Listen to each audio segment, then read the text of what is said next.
Everybody, Sick here again to talk to you about what I bought and what I watched today. Got a lot of stuff today. Goodwill was very good to me today, so let's get down to what I bought. First thing I'm going to talk about is two non-Goodwill titles I bought today, and that is The Last of the Mohicans. Picked this one up at Target. There is a $3 off coupon for this. Fox has a whole bunch of coupons on their website and also on coupons.com. You can print these out. So, had to grab this. This is the director's definitive cut. I believe I have it on DVD, the extended cut. They are different apparently. I still have not watched this title yet.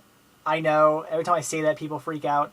Apparently this is a fantastic movie, and I've really been missing out on it. Even though I've owned the DVD for probably 2 years now, I still haven't got around to watching it. So now they got it on Blu-ray, I'm definitely going to sit down and watch this movie finally. Cannot wait to check that out. And the last thing I picked it up today, well actually I didn't even pick this up, I've had this for a while now, and that is Sifl and Olly, Songs of Season 1. This has been sitting in my parents' basement now for, I guess, 2 years since I moved into my condo. But now that I started collecting soundtracks, definitely had to go over, dig through the boxes, and find this to add to my collection.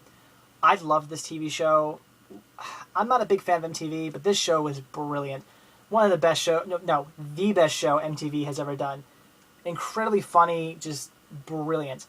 Unfortunately, the only thing that was ever released on DVD was Season 3, which they call the Lost episodes. They were apparently just episodes they did for MTV.com. They would never actually made it to TV. And Season 1 and Season 2 have never been released. Apparently there's issues with MTV wanting to release them. I guess they don't want to. So that's a shame because I would really, really, really love to have these Season 1 and 2 on DVD. But I don't know. We'll see. So anyway, Sifl and Olly, Songs of Season 1, hilarious, great. I have this on my iPod, listen to it all the time. Glad to finally add it to my collection. And now on to my Goodwill haul. First thing I picked up here was this brand new, never opened VHS rewinder. Awesome. Let's check this guy out.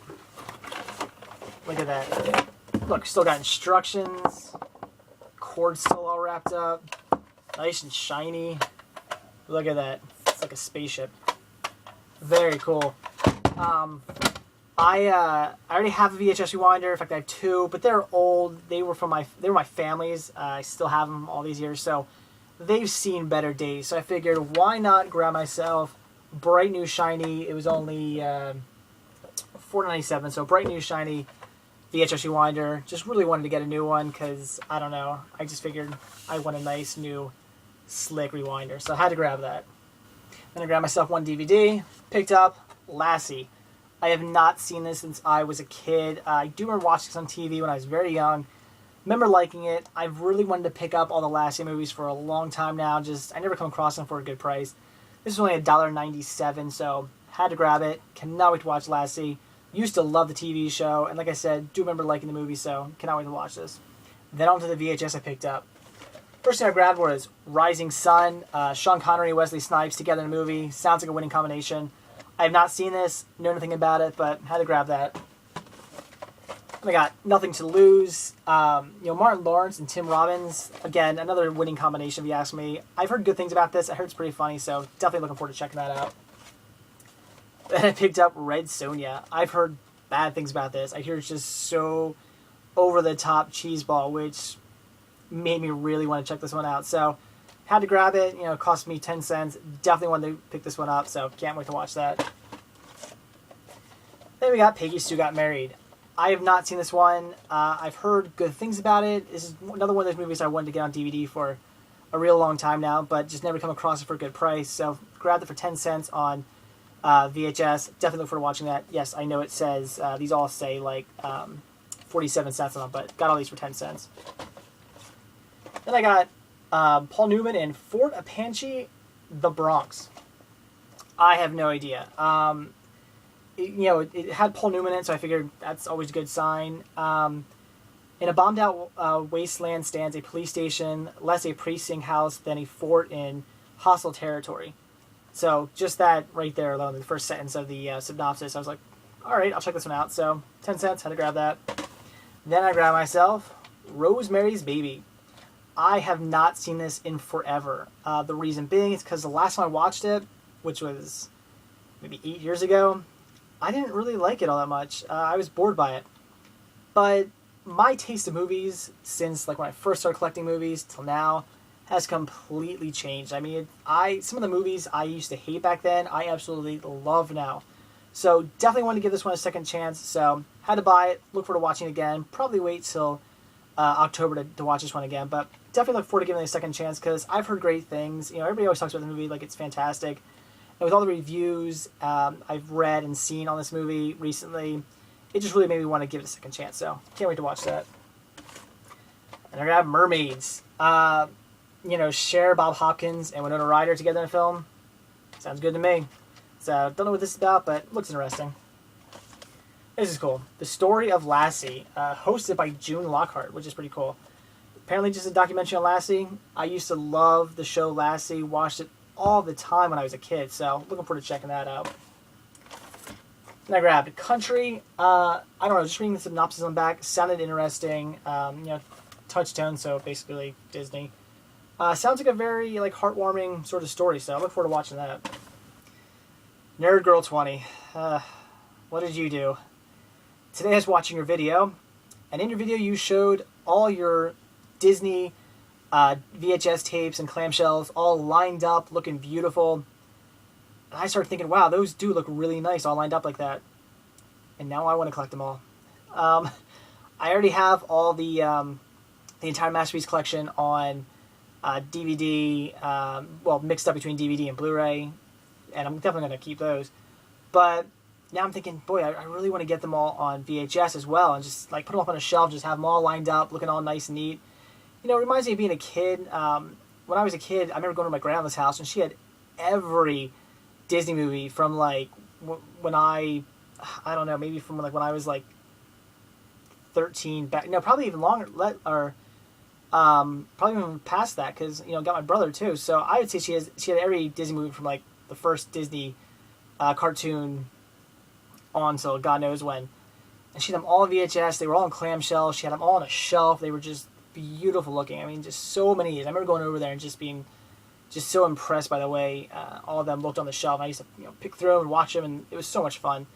So I want a shelf like that. I want to have a big shelf just full of all the classic Disney animated titles, all just on a shelf together, and they're nice clamshells looking good. So I had to grab a few today to start the collection. First thing I grabbed was the Aristocats. Great movie. Then Home on the Range. 101 Dalmatians. And finally, The Hunchback of Notre Dame. So there we go. 4 to start the collection. I also have Little Mermaid too already. I had that because of the infamous recalled penis cover art. So I have that, so that's also in the collection now. So I got 5 for the collection. Got a long way to go, but can't wait to get all these. Just plop on a shelf, have them looking all nice. So Nerd Girl 20, thanks for causing me to spend more money. So that's it for what I bought today. So now on to what I watched. First I checked out was the first commentary for Monty Python and the Holy Grail. Remember from, I guess it was 2 days ago, I watched the second commentary. That one is done by... That one had John Cleese, Eric Idle, and Michael Palin. Really great. I really enjoyed it. In fact, I enjoyed it so much, figured I gotta watch the first commentary, which has Terry Gilliam and Terry Jones. Just as good. Fantastic. I mean, it's such a good movie. They're such great people, so it made for a fantastic commentary. Great thing about this having 2 commentary tracks on it is the fact that I love that there's continuity errors, and the fact that a lot of contradiction basically. Whereas in I watched the second one first, and something like Eric Idle would say, "Oh, this didn't happen," but then in the first one that I watched today, Terry Gilliam would say it did happen. So you don't really know who to believe. But it's great to have the 2 commentaries for that, and the fact that also something that one commentary maybe skipped over, or just talked a little bit about, the other one would go into in more depth into. So you really learn a lot by watching both commentaries. So I would say if you have this set, definitely check out both commentaries. They're great. You will not be disappointed. And the last thing I watched today, finally, was King Ralph. About damn time. Bought this on VHS, never watched it. Then I replaced it on DVD, still didn't watch it. So today when I was looking around my room figuring what should I watch today, saw this, figured, yes, definitely time to finally watch King Ralph. And I wasn't disappointed. It was just a fun, silly comedy, and I like that. It was it was just enjoyable. I mean, this is a little popcorn movie. Just sit down, just enjoy. Nothing serious, just kind of goofy. Just something to have fun with. Basic story here. The entire British royal family dies in a photography accident. So, of course, they need to look for the next heir. Turns out, that's Ralph. Simply, he is like a D-list, or probably even lower list than that, lounge singer in Las Vegas. You know, just your typical down on your luck, you know, screw-up American. So, comes over, of course, kind of goofs everything up, being who he is. You know, he's not born into royalty. He's just, you know, your typical bum American. So, and then he also meets this woman who nobody wants him to be with because she's just like a regular commoner. He's supposed to, you know, only be dating and marrying royalty. Causes a huge scandal. Another character is trying to overthrow him because he wants to be the king instead. So, yada, yada, yada. In the end, everything kind of works out, but he ends up giving up the throne to basically his one of his, I guess you call them servants or whatever, just one of his like helpers, people who work with him. He ends up giving the throne to him because apparently he was also next in line and he figured he would be better for the job. So, cute story. Again, it's just a fun, silly story, something that would like never happen in a million years. It's, you know, it's way out there, but it was enjoyable. I liked it, and I mean, John Goodman. I'm a huge John Goodman fan. Anything he's ever been in has just been fun. I mean, whether he does something serious, something goofy, they've been great movies. So I would say if you like goofy comedies, definitely check out King Ralph. So that's it for what I bought, what I watched today. I'm not going to do a recap because there's way too much to show, but got a lot of great stuff. Goodwill was very kind to me today. So thanks for watching, guys, and stay tuned to see what I bought and what I watch tomorrow. See ya.